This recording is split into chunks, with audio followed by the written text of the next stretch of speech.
안녕하세요. 소라산병원 김영학입니다. 오늘 이번 세션은 저희가 한 40분, 40여 분 정도 평소에 뵙기 어려운 이런 세 분, 요즘 한국에 또는 세계적으로 AI 스타트업으로 굉장히 성공하신 분들이죠. 그 세 분 CEO 분들을 모시고 이제 의견을 나눠보겠습니다. 지난 조금 전에 있던 세션들에서 디지털 헬스에 대한 일반적인 이야기들을 많이 했기 때문에 오늘 이번 시간에는 산업계 이야기를 들어보고 또 세 분 CEO 분들을 모셨기 때문에 아마 이 기업 간의 나름의 신경전 또 디스커션 또 디베이트가 있지 않을까 기대를 해봅니다. 먼저 세 분 CEO 분들 오셨으니까요. 소개부터 좀 해주시고 이 기회에 이제 회사 소개도 좀 해주시고 자랑도 좀 잠깐 해주시면 좋겠습니다. 제 왼쪽에 있는 윤준 대표님부터 먼저 해주시겠습니까? 어느 쪽도 괜찮습니다. 김재군 대표님 해주시죠.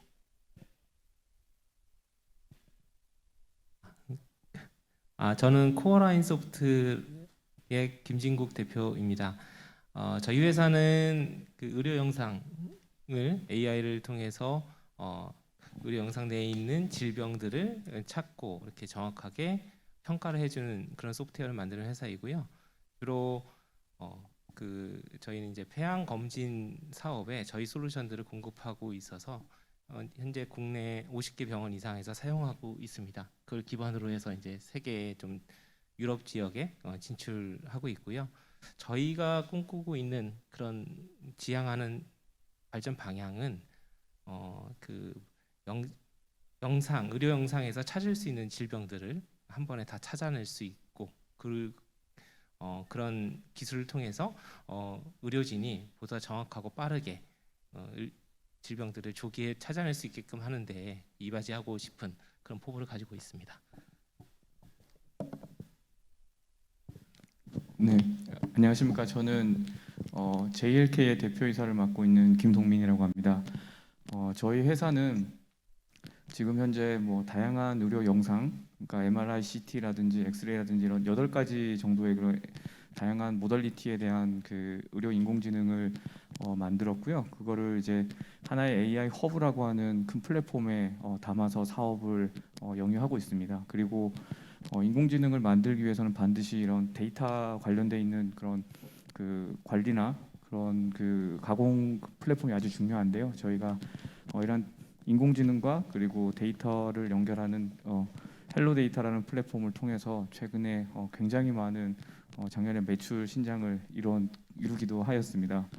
그리고 뭐 저희가 지향하고 있는 거는 이러한 두 가지의 그 플랫폼과 개인에게 연결이 될 수 있는 서비스 플랫폼 헬로 헬스라고 하는 플랫폼으로 저희가 사업을 영위하고 있는데 이 세 가지의 그런 서비스 플랫폼까지 연동을 해서 하나의 큰 생태계를 만들어서 저희 독자적으로 이런 생태계를 통한 사업화를 계속적으로 진행을 하고자 하는 부분이 있습니다.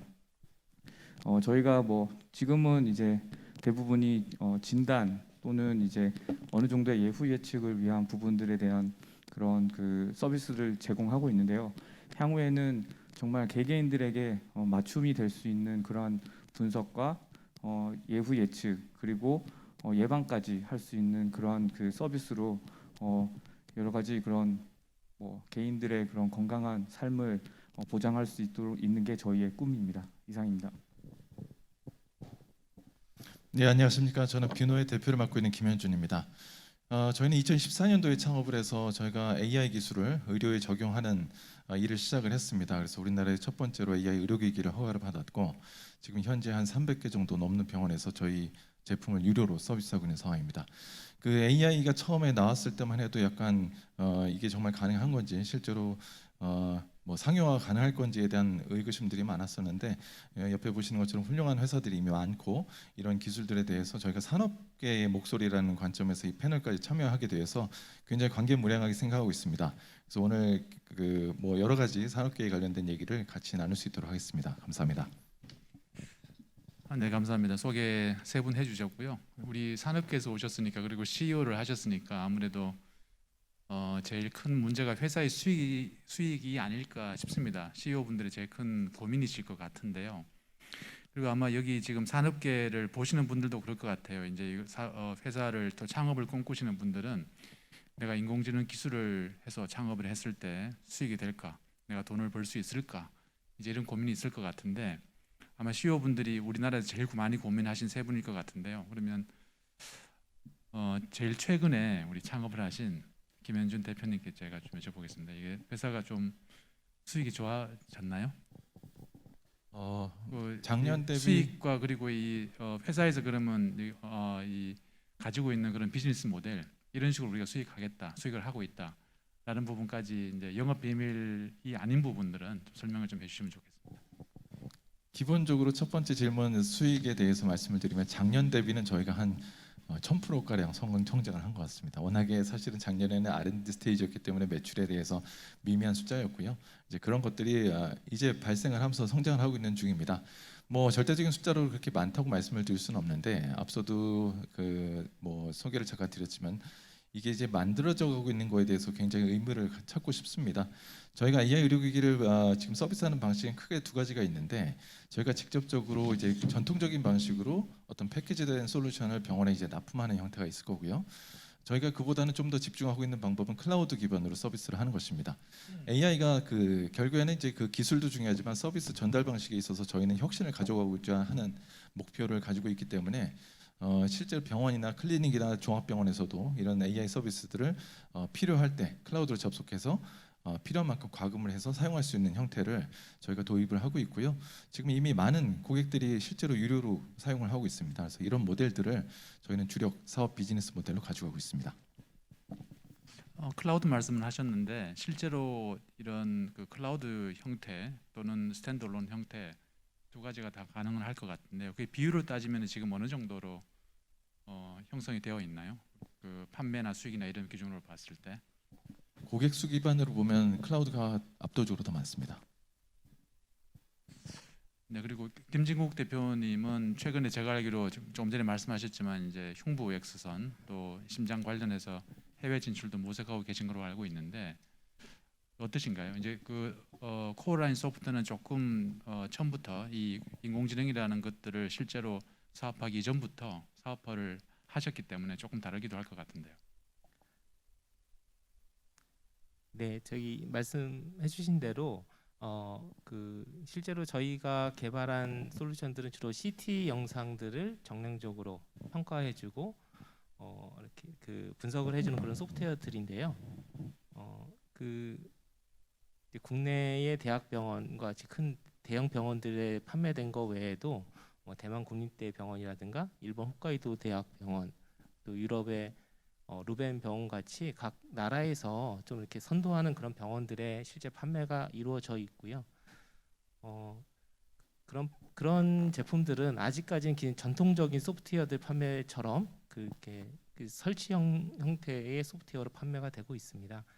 근데 이제 저희가 조금 기대하는 바 중에 하나는 저희가 이제 국가 폐암 검진 사업이라고 하는 곳에 질관리 사업에 소프트웨어를 공급을 하는데 거기 소프트웨어는 실제로 개별 병원에 설치하는 것이 아니라 50개 병원이긴 하지만 클라우드에 설치를 하고 그래서 영상들을 한 군데 모으고 거기서 소프트웨어를 구동을 시키는 형태로 사용을 하게 되거든요.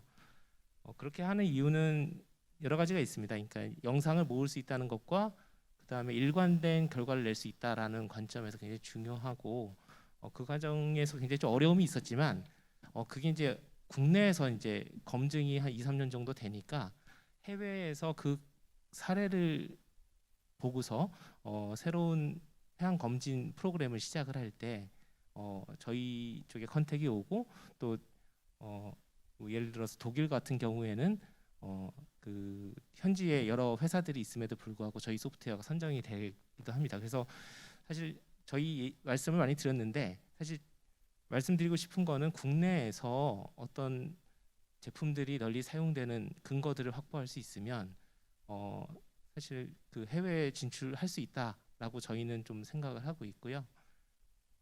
사실 실제로 병원에 가보면 첫 번째로 어디서 쓰고 있느냐를 처음 묻습니다. 그렇기 때문에 이제 국내에서도 사실 기술 개발도 중요하지만 이런 그 실제로 사용되는 사례와 근거들을 확보하는 게 굉장히 중요하고 이게 이제 국내에서 좀 앞서 나가고 있는 듯한데요. 이런 걸 계속 박차를 가하며 해외에서 성공할 수 있다고 생각을 하고 있습니다.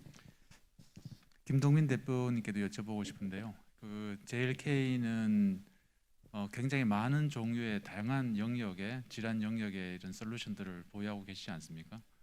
그래서 지금 어떠신가요? 그래서 회사의 전략이 이제 많은 부분에서 우선 R&D에 투자하는 건지, 아까 그 매출도 굉장히 많이 발생했다고 하셨는데 이런 그 R&D 그리고 매출 이런 것들에 대해서 어떻게 밸런싱을 하시는지 이게 좀 궁금합니다. 예, 저희는 뭐 말씀하신 것처럼 굉장히 많은 솔루션들을 뭐 개발을 진행을 했고 그렇게 하려고 했던 이유 중에 하나는 특히 데이터 부분이었습니다. 초기에 저희가 굉장히 많은 데이터들을 확보하기 위한 그런 전략으로 그런 접근 방법을 사용했고요. 그런 접근 방법에서 사실은 다양한 모달리티 그리고 다양한 의료 정보를 활용한 다양한 솔루션을 먼저 확립을 하고 그리고 거기서 쌓인 데이터 관리라든지 이런 가공이라든지 이런 거를 또 플랫폼으로 녹여냈습니다. 그래서 지금 현재 저희가 1,200병상 이상의 그런 그 국내 대학병원 새로 생긴 대학병원에도 저희 솔루션 9개를 저희가 루틴하게 사용하도록 저희가 다양한 그런 운영을 하고 있는데요.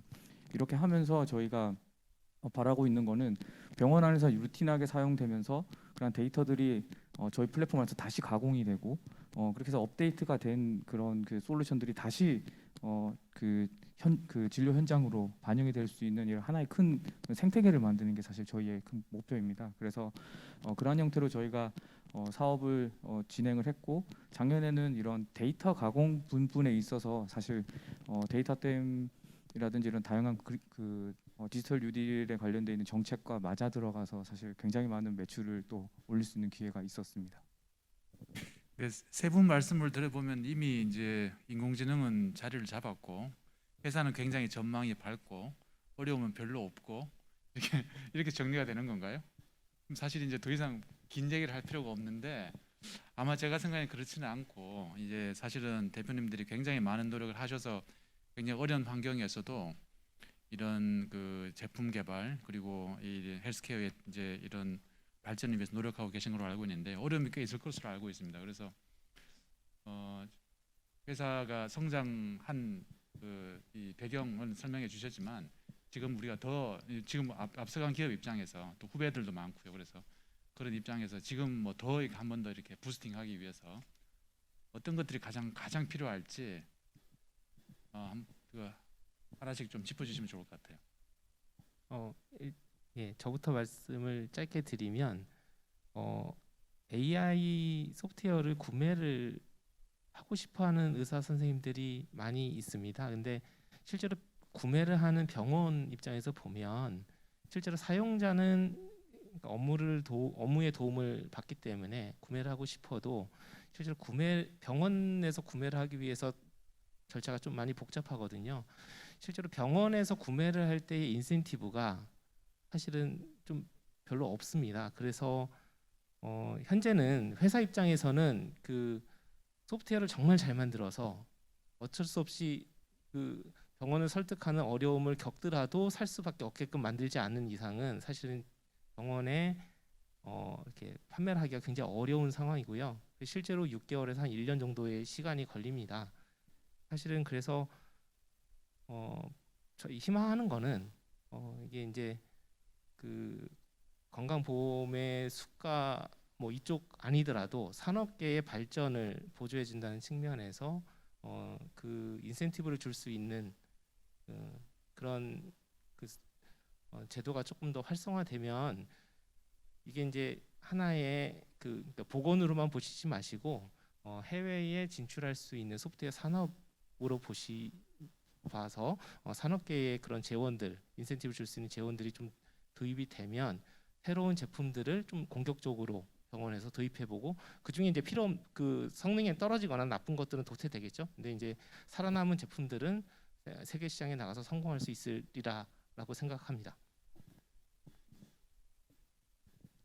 예, 우리 또 코어라인 대표님께서 어떻게 보면은 굉장히 부드럽게 말씀해 주셨는데 저는 오히려 그 수가 문제 부분이 가장 어떻게 보면은 저희 인공지능 의료 인공지능을 더욱 활성화시키는데 가장 중요한 핵심적인 그런 요소라고 생각을 하고 있습니다. 그래서 지금 현재 뭐 수가를 받기 위한 그 가이드라인도 마련이 되고 이제 했는데 사실 그 가이드라인 자체의 그런 그 허들이나 이런 부분들에 대해서 조금의 그런 조정이라든지 아니면 그 지금 현재 단계에서 서비스가 되어서 그리고 실제로 환자분들에게 그리고 뭐 의료진 분들의 그런 그 여러 가지 그런 진단에 있어서 그런 효율성이라든지 이런 부분에 많은 도움을 줄 수 있는 부분이 있다고 한다면 어느 정도 그런 부분에 대해서 조금 완화적인 그런 그 정책을 가지고 접근을 해주시면 병원에서도 도입하는데 더욱 더 적극적이 될 거고 그러면은 저희뿐만 아니라 다양한 지금 새로 생긴 스타트업들 같은 경우에도 많은 도전을 또 할 수 있지 않을까라고 생각하고 있습니다. 김현준 대표님은 이제 늘 이런 얘기 여러 번 하셨으니까 그러면은 뭐 수가 말씀을 하시는데 그래서 실제로 근데 이 수가라는 게 그 넘어야 되는 단계도 있고 그리고 현재 우리 기준도 있지 않습니까? 프로세스가 이미 만들어져 있고 그동안 나름 많이 이제 산업체 요구에 맞춰서 발전되었다고 저는 생각하는데 지금 구체적으로 그러면 어떤 부분들이 더 필요하다 이렇게 말씀 주실 수 있는 부분이 있을까요? 네, 일단 수가 관련돼서 질문 주신 거에 답변을 드리면 사실은 이제 가이드라인이 재작년에 나온 거는 사실 이제 그 AI 의료기기 같은 혁신 의료기술에 대한 보험 수가 가이드라인이 나왔습니다. 그 저기 다부처에서 나왔는데 이제 그런 것만 해도 사실 굉장히 진척이 있다고 저희는 생각을 하고 있고요. 다만 이제 산업체 입장에서는 속도가 조금 더 빨랐으면 좋겠다는 생각이 있습니다. 근데 그게 나오고 나서 2년이 지금까지 좀 벌어진 일들을 보면 앞서 뭐 코어라인이나 JLK 같이 좋은 회사들도 포함해서 많은 제품들이 이미 허가를 받고 있고요. 지금 시장에 대략 45건 이상의 AI 의료기기가 대한민국에서 허가를 받았습니다. 기본적으로는 시장에서 다양한 의료기기들이 출시가 돼서 이게 실제로 판매가 되고 작은 숫자이더라도 현장에서 사용이 되면서 임상 근거가 쌓이기 시작을 하고 있습니다. 이제 이런 거를 토대로 해서 결국에는 저희가 그 뭐 심평원이라든가 내과에서 요구를 하는 어떤 임상 근거를 지금 차곡차곡 모으고 있는 단계라고 저는 생각을 하고 있습니다. 그래서 사실은 이제 이 산업계에서 더 성장을 하기 위한 첫 번째는 수가라고 다 당연히 이제 정답처럼 말씀을 드릴 수가 있겠지만 이거에 대해서는 조금 더 디테일하게 보자 그러면 좀 더 많은 제품들이 나와서 많은 제품들이 현장에서 사용이 되고 이거에 대한 임상 근거들이 쌓여야 되는데 저는 개인적으로는 그 차곡차곡 잘 쌓여져 가고 있다고 생각을 하고 있고요. 지금 또 하나의 저는 중요하게 생각을 드릴 수 있는 거는 이제 모멘텀이라고 생각을 하고 있습니다. 이 수가를 포함해서 결국에는 이 AI 의료기기가 시장에 안착하는 예를 들면 수가를 받는 그 날까지 필요한 것들은 이 투자라든가 이 기업들의 어떤 지속적인 이 연구 또는 이제 개발에 대한 모멘텀이 꺾이면 안 되는데 이런 것들이 지속적으로 좀 그때까지 받쳐주는 게 더 중요하다고 생각을 하고 있고 그런 관점에서는 이제 과기부에서 닥터앤서라든가 이제 그런 과제를 통해서 많은 AI 의료기기가 나올 수 있도록 또 환경을 만들어 주시고 모멘텀을 지지해 주시기 때문에 그런 걸 통해서 저는 대략 2, 3년 정도 내에는 우리나라에서도 AI 의료기기에 대한 수가가 사례가 나올 거라고 생각하고 있습니다. 저희도 실질적으로 그런 걸 준비하고 있는 상황이고요. 네, 감사합니다. 그리고 우리 세 분 그 회사에서도 대부분 기업들이 현재 국내에 이제 출시되고 있는 인공지능 소프트웨어 제품들은 진단 소프트웨어, 특히 영상 쪽이 대부분 집중되어 있지 않습니까? 여러 이유가 있겠지만은 지금 현재 그런 상황에서 이제 이런 그 영역을 넓힌다는 차원 그리고 다양한 의료 영역에서 이런 AI를 적용시킨다는 차원에서는 좀 확장될 필요가 있다고 생각되는데요. 어떻습니까? 제가 보기에는 이 기업 외의 입장에서 봐서는 너무 이쪽 한쪽으로 쏠려 있지 않나라는 의료인 입장에서 생각도 있습니다. 아무 분이나 한번 대답해 주시면 좋겠습니다. 일단 제가 조금 더 말을 많이 했지만은 네.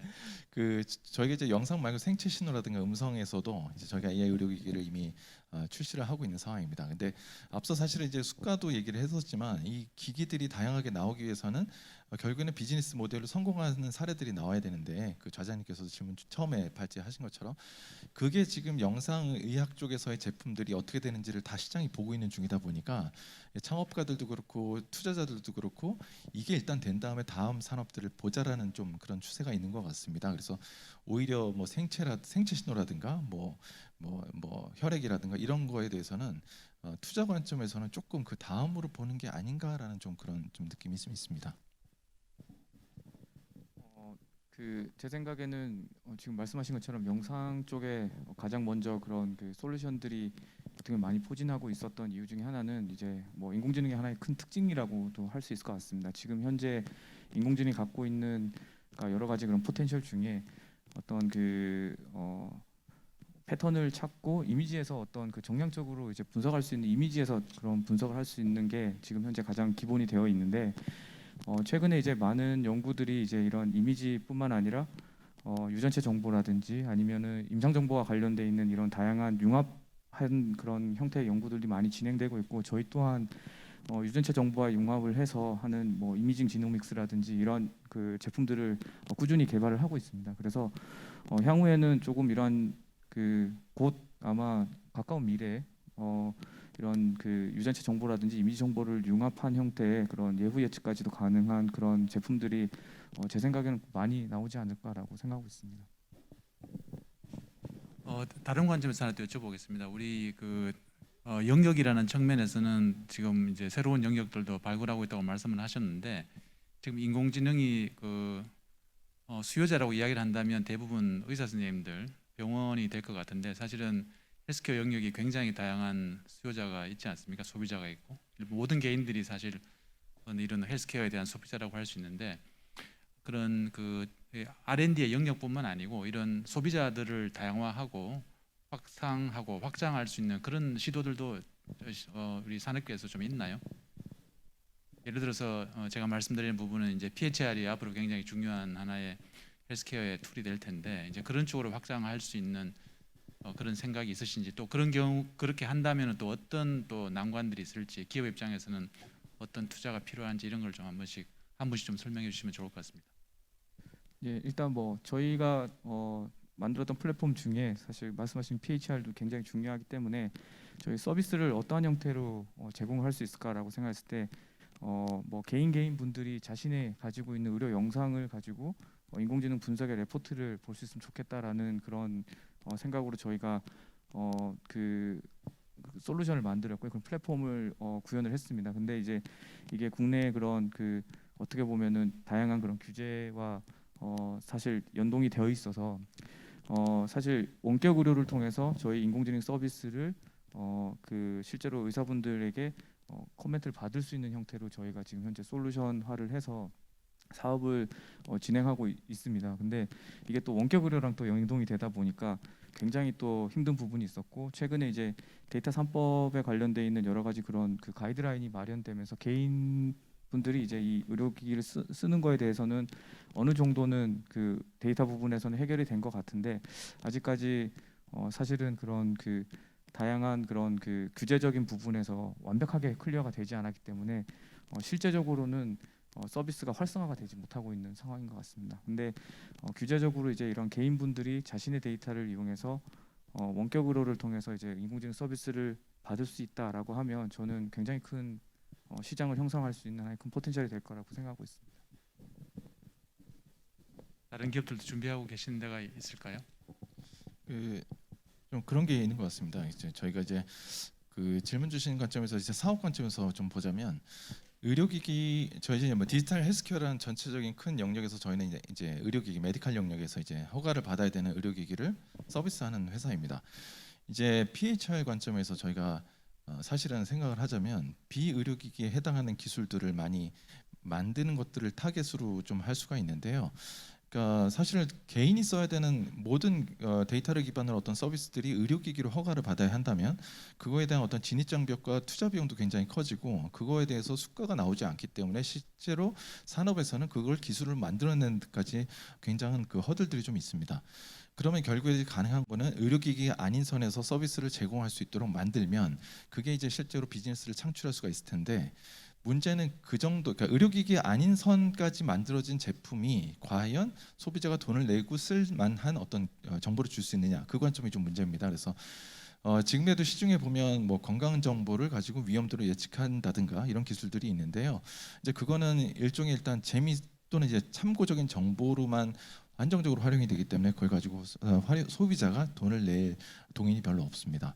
그래서 저희가 실제로 의료기기를 만드는 입장에서도 보면 때로는 의사 선생님께서 고객인 의사 선생님이 이게 실제로 내가 안 봐도 될 정도까지의 어떤 퀄리티가 없으면 난 돈 낼 의사가 없어라고 하는 것처럼 실제로 난 메디컬 영역에서 일반 환자, 그러니까 일반 그 사용자죠. 사용자 입장에서도 그 정도에 해당하는 어떤 수준의 가치를 주지 못하면 돈을 지불할 의사가 없는 경우가 많기 때문에 사실은 이런 부분들을 제도적으로 또는 어떤 그 뭐 산업적으로 좀 풀어내는 게 좀 필요하지 않을까라는 생각이 좀 들고 있습니다. 조금 더 그러면 연장해서 여쭤보겠습니다. 같은 맥락으로 대답해 주셔도 되고요. 이제 의료기기, 비의료기기가 인공지능 흔히 소프트웨어라고 하는 부분들은 이 경계가 아주 분명하지는 않은 것 같고 또 기업 입장에서도 상황에 따라서 의료기기를 선호하는 경우도 있고 그렇지 않은 경우도 있는 거죠. 그래서 지금 말씀하신 연장선상에서 김진국 대표님 그러면 이게 우리 허가 받는 과정에서 식약처에서 지금 굉장히 많이 전향적으로 바뀌고 있다고 저는 알고 있습니다. 그런데 지금 또 추가적으로 조금 더 이런 허가에 대한 부분들에 대해서 좀 하실 말씀 있으시면 해주시면 좋을 것 같습니다. 말씀하신 대로 허가와 관련해서는 굉장히 많은 발전이 있고요. 그리고 도움들을 많이 주고 계셔서 사실 현재로서는 예전을 겪어왔었던 회사 입장에서는 아직 더할 말씀은 없고요.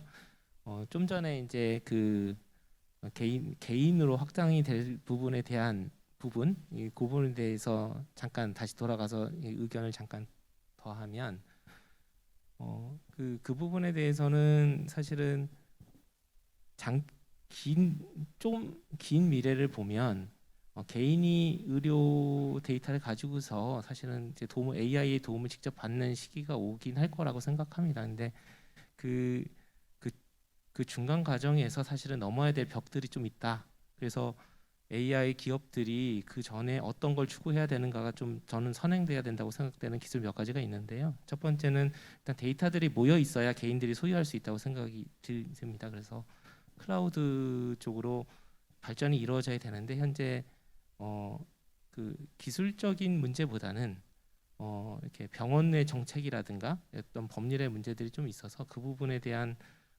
심리적인 그 장벽을 넘는 부분이 좀 필요한 것 같고요. 두 번째는 실제로 이제 AI가 단순히 어떤 질병을 찾아내고 진단을 했는데 뭐 80%의 확률로 진단을 했다라는 걸로만 나오게 되면 사실은 그걸 가지고 의료진이 또 나중에 최종적으로는 의료진의 도움을 받을 텐데 그걸 설명할 수가 없습니다. 그렇기 때문에 AI도 의료기기로서의 AI는 지향해야 되는 바가 좀 단계적인 접근이 필요하다. 그래서 의료진도 해석할 수 있고 그래서 예를 들어 저희는 이제 영상을 하니까요. 영상 내에서 의료진이 질병과 관련 있게 주의 깊게 보는 여러 정량적으로 측정한 지표들이 있는데요. 그런 지표들을 자동으로 분석을 해서 리포팅을 같이 해주면 환자도 이해가 높아지고 의료진도 그걸 기반으로 다른 소견들을 제시할 수 있어서 양쪽에 도움을 줄 수 있을 거라고 생각합니다. 그래서 긴 미래가 되면 지나고 나면 그런 시기가 오겠지만 그 중간 과정에 넘어야 될 벽들 하기 위해서 열심히 좀 노력을 해야 되지 않을까 생각합니다. 그 좋은 제품을 만드는 것과 또 판매하는 것은 또 다른 차원의 그런 비즈니스가 필요할 거라고 생각이 되는데요. 그래서 아마 세 회사 기업 모두 이런 그 병원 그리고 의사 선생님들을 상대로 한 그런 세일즈와 마케팅들을 굉장히 많이 애를 쓰시는 것 같아요. 그래서 제가 생각하기에는 이 의료진의 입장, 현장의 소리를 오히려 저보다 더 이 좋은 건 나쁜 거 포함해서 많이 들으셨을 것 같아요. 그래서 세 분들한테 지금 지난 3년 동안 예를 들어서 비교를 한다면은 이제 국내 또는 국외에서 있는 비교를 해도 좋고요. 그런 이 현장의 반응, 그래서 의료진들 또는 병원들 그런 소비자들의 반응들이 어떻게 바뀌었는지 또 그런 방향성을 이제 긍정적으로 변화시키기 위해서 기업들이 뭐 어떤 노력들을 하는지 그런 걸 좀 소개해 주시면 좋을 것 같습니다. 네. 네, 제가 먼저 하겠습니다. 제가 이때까지 의료 인공지능 솔루션을 사업화하면서 가장 좀 감명을 받았다라고 하는 부분들이 있습니다. 그거는 저희가 실제로 그 클린턴 재단을 통해서 사실 저희가 동남아 지역의 그 폐 질환에 관련돼 있는 그 검진 사업에 저희가 수주를 해서 그래서 그거를 저희 제품을 실제로 납품을 하고 라오스에 가서 실제로 그 서비스를 할 때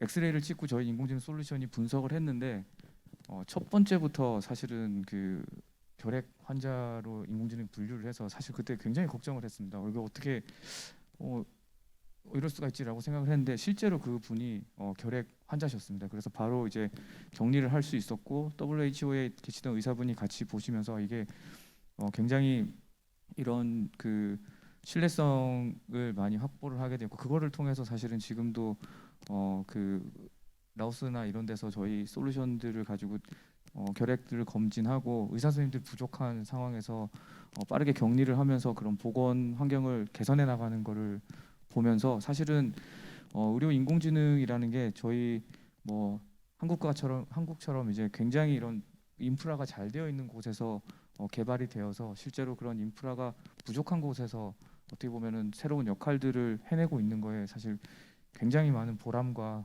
그런 꿈을 가지게 되었습니다. 그래서 그런 부분들에 있어서는 뭐 활용은 제 생각에는 의료 인프라가 부족한 국가에서는 굉장히 많은 그런 그 의료 보건 환경을 개선하는 데 사용이 될 수 있을 것 같고 그리고 저희 뭐 한국처럼 이제 굉장히 의료 인프라가 좋은 곳에서는 이런 피로도라든지 다양한 그런 의료 환경 실제로 그 의료진 분들의 그런 환경 개선 그러니까 그런 의료 현장에서의 그런 환경 개선에 많은 도움을 줄 수 있는 부분이 있지 않나라고 항상 생각하고 있습니다.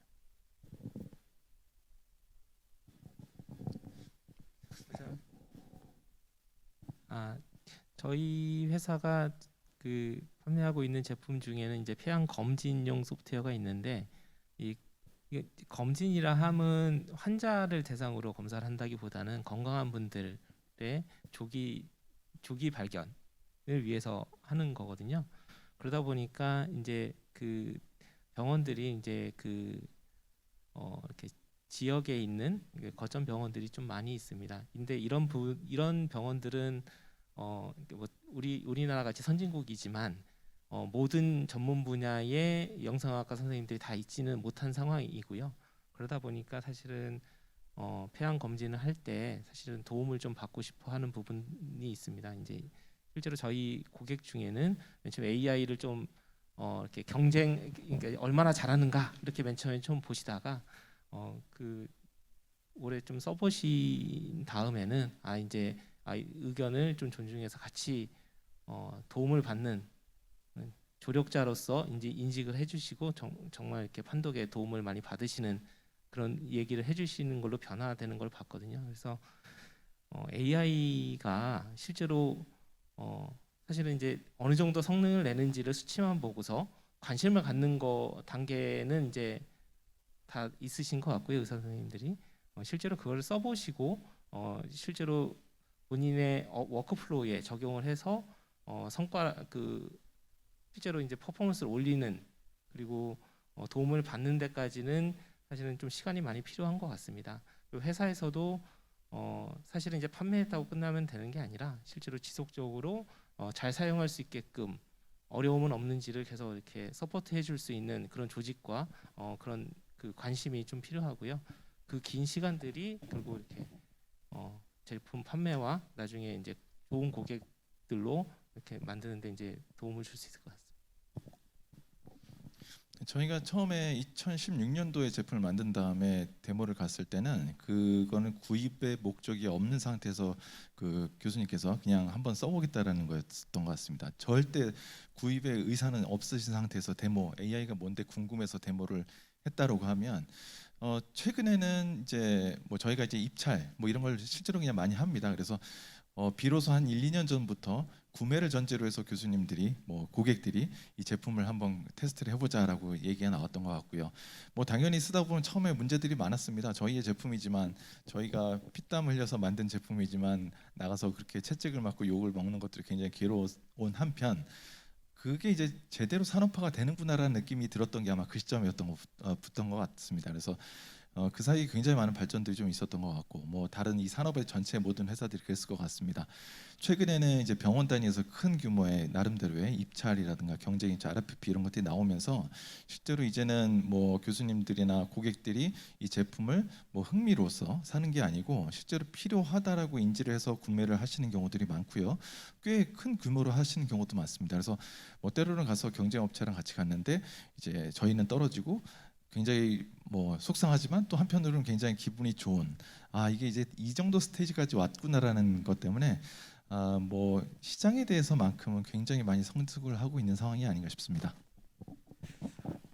지금 대표님들 말씀하신 거 저도 병원에서 피부로 느끼고 있습니다. 그 3년 전에만 하더라도 우리 굉장히 많은 의사 선생님들이 우선 이 시니컬한 그런 입장들이 많았고요. 또는 이제 거부감이 많았다고 생각이 되는데 지금은 이제 그런 부분들이 대부분 해소되지 않았나 싶습니다. 이제 그런 관점에서 소비자의 관점에서 제가 세 분께 질문 하나 있고요. 그리고 이제 또 지금 이 AI 스타트업을 꿈꾸는 굉장히 많은 우리 청년들이 아마 있을 텐데 그래서 그 질문 두 가지를 묶어서 드리겠습니다. 첫 번째 질문은 소비자 입장에서 지금은 예를 들어서 흉부 X선 인공지능을 도입하겠다라고 했을 때 여러 회사가 있죠. 뭐 다른 영역도 마찬가지라고 생각이 됩니다. 그런 경우에 소비자 입장들이 어떤 부분을 봐야 될까? 가격 외에 저희가 흔히 소프트웨어들은 이제 우리 이게 한번 임플레멘테이션 하는데도 비용이 들고 또 유지 보수도 필요하고 또 업그레이드도 필요하고 이런 게 들잖아요. 그런데 인공지능은 저희 소비자들이 판단하기 굉장히 좀 쉽지가 않은 것 같아요. 그래서 그런 관점에서 이런 회사가 좋은 회사다. 본인 회사만 이야기하지 마시고 이런 회사가 좋은 회사다. 이런 제품을 구매를 해야 되겠다라는 말씀 하나 하고 두 번째는 이제 지금 몇 년 동안 내년 동안 어렵게 이 회사를 기업을 끌고 오시면서 지금 CEO까지 하시는 건데 할 만한 직업인지 추천할 만한 직업인지 아니면은 지금 20대 30대 다른 직업 찾아보라고 하실 건지 그 두 가지 좀 이야기 좀 해주시면 좋을 것 같습니다. 소비자 입장 또 그 일을 시작하는 사람들의 입장.